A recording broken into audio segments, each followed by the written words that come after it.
भाइयों बहनों, यहां आने से पहले मैं बड़ोदरा में था। वहां हजारों की संख्या में माताएं बहनें आई थी। वे सभी बहनें देश का, हमारी सेनाओं का अभिनंदन करने वहां पहुंची थी। उन्होंने इस पावन कार्य का निमित्त मुझे बनाया। मैं इसके लिए हमारी मातृशक्ति को नमन करता हूं। यहां दाहोद में भी आप सभी ने, माताओं बहनों ने तिरंगा झंडा हाथ में लेकर के ऑपरेशन सिंदूर के लिए अपना ढेर सारा आशीर्वाद दिया है। दाहोद की ये धरती तप और त्याग की धरती है। कहते हैं कि यहीं दुधिमती नदी के तट पर महर्षि दधीची ने सृष्टि की रक्षा के लिए देह का त्याग किया था। ये वो धरती है जिसने क्रांतिवीर तात्या टोपे के संकट के समय सहायता की थी। मानगढ़ धाम यहां से ज्यादा दूर नहीं है। मानगढ़ धाम गोविंद गुरु की सैकड़ों आदिवासी सेनानियों के बलिदान का प्रतीक है। यानी ये क्षेत्र मां भारती की मानवता की रक्षा के लिए हमारे तप और त्याग को दर्शाता है। जब हम भारतीयों के संस्कार हैं तो सोचिए, जम्मू कश्मीर के पहलगाम में आतंकवादियों ने जो कुछ किया, क्या भारत चुप बैठ सकता है? क्या मोदी चुप बैठ सकता है? जब कोई हमारी बहनों के सिंदूर को मिटाएगा तो उसका भी मिटना तय हो जाता है।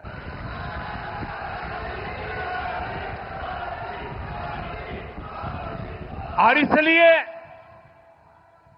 ऑपरेशन सिंदूर सिर्फ एक सैन्य कार्रवाई नहीं है। ये हम भारतीयों के संस्कारों, हमारी भावनाओं की अभिव्यक्ति है। आतंक फैलाने वालों को सपने में भी सोचा नहीं होगा मोदी से मुकाबला करना कितना मुश्किल होता है।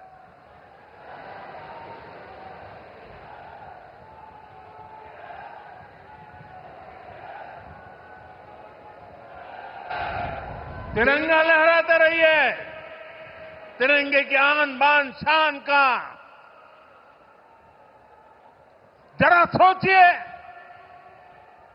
बाल बच्चों के सामने पिता को गोली मार दी। आज भी वो तस्वीरें देखते हैं तो खून खौल जाता है। आतंकवादियों ने 140 करोड़ भारतीयों को चुनौती दी थी। इसलिए मोदी ने वही किया जिसके लिए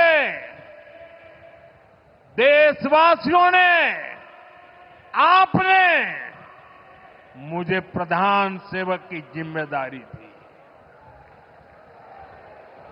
मोदी ने अपनी तीनों सेनाओं को खुली छूट दी और हमारे शूरवीर ने वो कर दिखाया जो दुनिया ने पिछले कई दशकों से नहीं देखा था।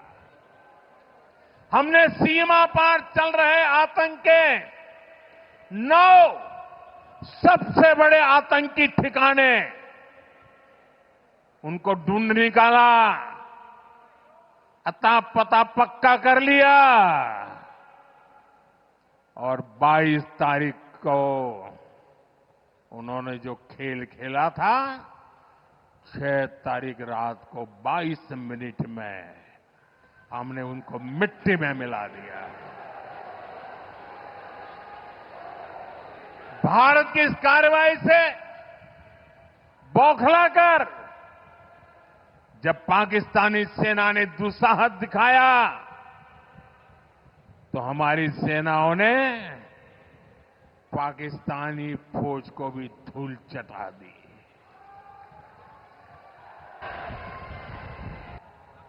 मुझे बताया गया यहां भी हमारे सेना के निवृत्त जवान बहुत बड़ी तादाद में आए हैं। हमारे कार्यक्रम में वो मौजूद है। मैं उनका भी सलाम करता हूं। मैं दाहोद की इस तपोभूमि से एक बार फिर देश की सेना के शौर्य को नमन करता हूं। साथियों, बंटवारे के बाद जिस देश का जन्म हुआ उसका एकमात्र लक्ष्य भारत से दुश्मनी है, भारत से नफरत है, भारत का नुकसान करना है। लेकिन भारत का लक्ष्य अपने यहां गरीबी को दूर करना है, अपनी अर्थव्यवस्था को मजबूत करना है, खुद को विकसित बनाना है। विकसित भारत का निर्माण तभी होगा जब भारत की सेनाएं भी मजबूत होगी और हमारी अर्थव्यवस्था भी दमदार होगी। हम इसी दिशा में लगातार काम कर रहे हैं।